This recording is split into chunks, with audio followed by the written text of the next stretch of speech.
जानता नहीं मुझे जाने अभी नहीं, लिख रहा हूँ कभी कोई मानता नहीं। किशोर कुमार सैंपल ये ग्रैंड मास्टर है, दिखता नहीं मैं क्योंकि पुराना स्टार किधर है। चलते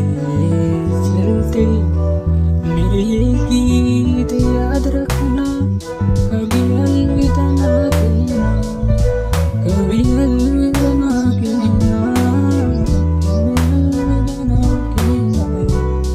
कभी अलविदा ना कहना। तू देखता मेरा कल या देखा मेरा कल, सफर मेरे साथ और सफर मेरा पल। जानता नहीं कौन मेरा कौन है, मेरा वाला दोस्त या मेरा भी नहीं है। साथ में ही साथ साथ रखे पूरे 8 रखे पूरे 9 का पड़ा रखे 10 बार। हालत मेरे समझे अभी 8 बार। 11 मैंने सोचा नहीं तेरा, इसलिए बना तू मेरा दोस्त यारा। हाँ कोई नहीं समझा मेरा हाल, कोई नहीं समझा मेरा कल यार। समझा मेरा दोस्त मेरा भाई नहीं जरा, सिर्फ अकेला मैं सफर पे खुद चल पड़ा।